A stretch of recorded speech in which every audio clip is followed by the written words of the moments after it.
Divorcees who initiated the divorce but now regret the decision. What was the reason you initiated your divorce, and why do you now regret your action? I was very unhappy and blamed him for all of it, when it was just some of it. I should have stayed and tried harder to make it work. I've dated a couple of people since then and I only now realize how compatible I was with my ex and how rare that is. Not me, but a kindly older gentleman that I knew had divorced his first wife when their daughter was 8. He eventually remarried and had a son. He told me once if he could do his life over again, he would not have ever had that divorce. He loves his current wife and loves his son. But he said, no matter the troubles there were in my first marriage, losing them was not worth the pain and suffering the divorce caused my daughter. I initiated the divorce because I was unhappy. He was growing into a person I no longer recognized and so was I. We fought regularly. I was spending more and more time away from home and feeling better for it. It's been 18 months since I left and I miss him every day. I don't know I actually regret it, but I wish I tried harder. He is about even with good and bad points, but I decided I no longer wanted to spend half my time unhappy, and more than anything, I wanted him to be happy more often too. We divorced because he became downright mean, abusive to me. I thought it would be better for the kids not to grow up in that environment. I regret it immensely. As the kids got older, he ended up treating them very badly during his parenting time, and I could not protect them. Law enforcement and the courts were very lenient with him. He was arrested a couple of times, but he had a great lawyer. If I had to do it over again, I would have stayed with him and learned karate. At least my kids would have been in a better position. My physically, mentally, sexually abusive narcissist father served my mother divorce papers to teach her a lesson about how much he meant to him and would help her appreciate him more, even though he didn't really want a divorce at all. His words, and she went through with it. They've been divorced 10 years and she is incredibly happy, and he is remarried and still hopelessly in love with and obsessed with my mother. Best thing that ever happened to her. My parents split 29 years ago and my dad is still obsessed with my mom, though he only ever says negative things about her. It can be a completely non-mom related conversation and he will find a way to work her into it.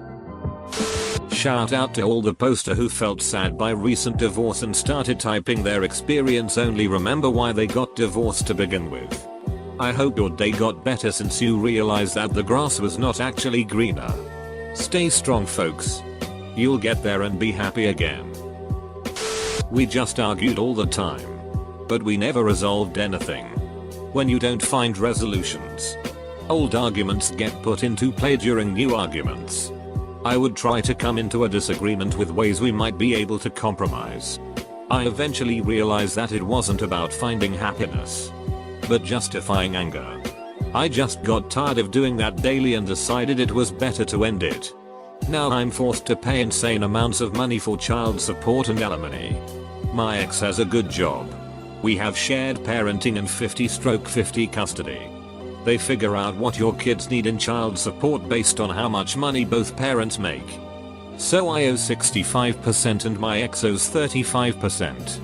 Instead of splitting that money 50/50 because that's how much we have the kids, they just give it all to one parent. So I incur 50% of the cost raising the kids, plus I pay my ex 65% of the cost. So my ex gets to profit off of the kids, plus alimony. It just sucks. I honestly don't regret getting divorced though. Just this stuck up system. I thought it wasn't working and that I didn't love her anymore. Now in retrospect, I realized it was different. Basically what happened is that we were both so similar that we even had kind of the same mental issues. Nothing too serious. After I did a psychiatric treatment and got better, she started getting worse, like a late contagious disease had. I thought that it was just her being a rick. After we divorced, she did a psychiatric treatment as well and she went back to being the woman I fell in love with, but after failed attempts to get back together, the relationship just deteriorated and there was no way we could go back to being a couple. I was depressed for a year and got better very recently. We were a really happy couple. We loved each other hard. We had projects and stuff. She was there for me when I needed psychiatric help, but I wasn't there for her when she did. That feeling of being guilty ducked me for a long time. Today I can say I'm happy. We talk maybe once a month or two. We still love each other, but we don't want to risk ducking this fragile bond by getting back together. We just wish each other well, and that's fine. Also, I learned a lot from the whole experience and became a better person thanks to it, so I'm forever grateful for having had such a great partner. I cheated on him. I was sure that was the end of it and needed to punish myself. He was willing to try to work through it, but I thought the damage was done and that I needed to move on to find happiness. I later find out that I had been depressed for a while and might have cheated as a desperate act of trying to make something happen. I have never regretted a single thing more in my life. Edit. I'd just like to add that I am absolutely aware that I deserve the outcome completely, and that is just something I'll have to try to live with. It is the biggest feeling of regret I've ever felt. And even though he has forgiven me, I will never forgive myself. It's going to be rough finding someone that regrets it. For me, it wasn't so much regretting the initiation of my divorce, but I do regret how I did it. I was initiated things in the nicest way possible to not give her a single excuse to say it was me who was the asshole of the marriage. She had abused me for years, and when she asked for children, I just couldn't take it anymore, but being the nice guy that I am, I let her walk all over me. I let her live in our house while I went into a horrible studio and while I was out and paying for all her bills. She quit her job to demand more money from me. She completely trashed the house. Told everyone we knew that I was verbally abusive towards her, BS. And siphoned a ton of money out of me. The house ended up getting foreclosed on because she wouldn't sign the papers, and I ended up taking a huge hit on my credit that affected me for 7 years. She wouldn't sell the house for a profit before the financial crisis despite my pleas, and instead she let it sink as low as possible. In the end, she took a massive shit on me and left the country without caring about her own credit. My original divorce plan was to lie to her that we were moving to a country where she had been begging me to move to, sell the house and liquidate all our assets, then file for divorce before buying the tickets where she would only get half the money, but I thought that would be too mean. It would have been a clean split, but I decided to be a nice person and got severely burned. Not divorced, but marriage is very rocky. I let her, F19, and her family pressure us to get married too young. I knew it was a bad idea, but I had no backbone. Hopefully we can make it work. Not myself, but my friend's ex did this to him. Long story short, she forced him to move in with her parents because they were having financial difficulties. They moved in and took over paying rent for the parents. So he was basically paying the full rent on a house for the use of one of its 4 bedrooms.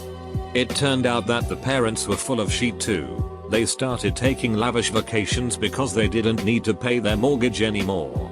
Anyhow, the parents started to inject themselves into their relationship, and things went south.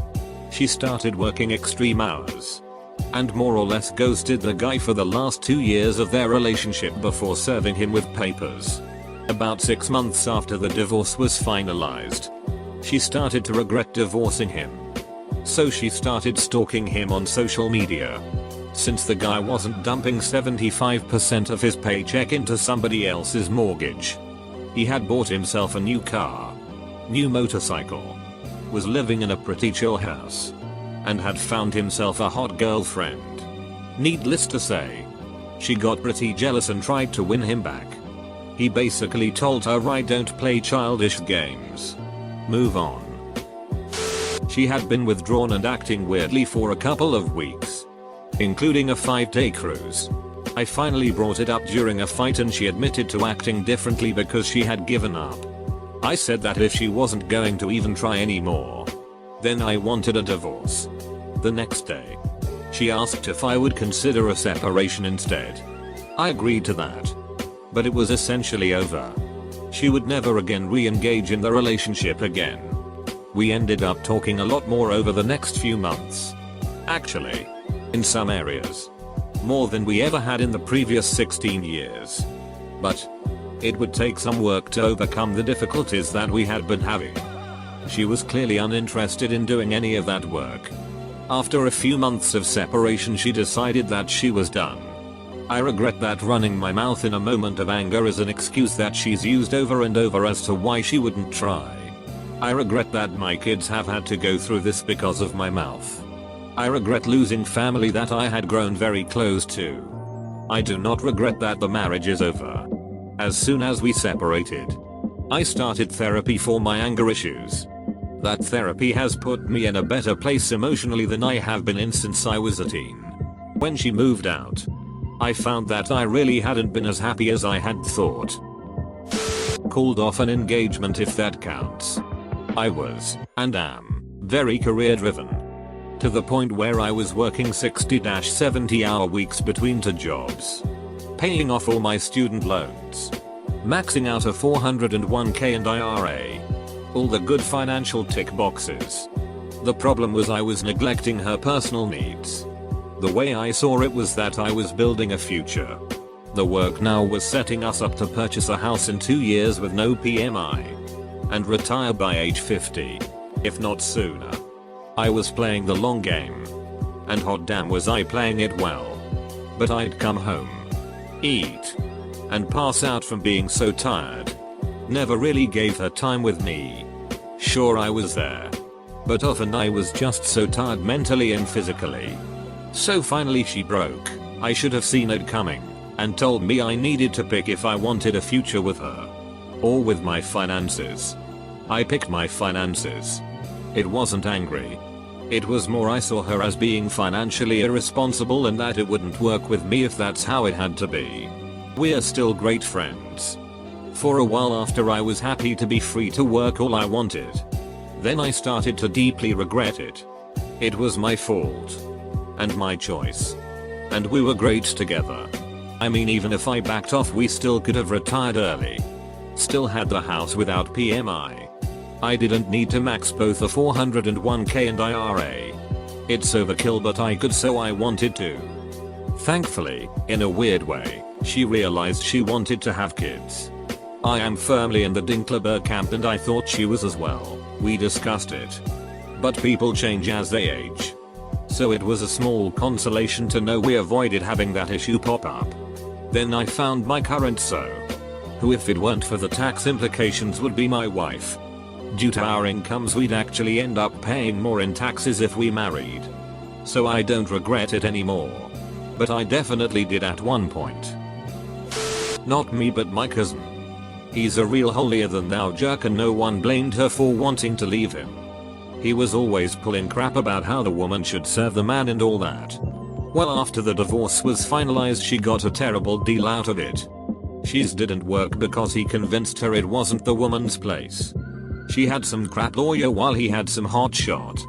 He walks away with the house, the cars, and partial custody of the kids. Meanwhile, she has no credit, no higher education, and hasn't worked for the last 20 years. To top it all off, her primary custody will be revoked if she finds at least a 3-bedroom place to rent inside their city. Naturally, after it gets finalized and reality sets in, she wants to go crawling back.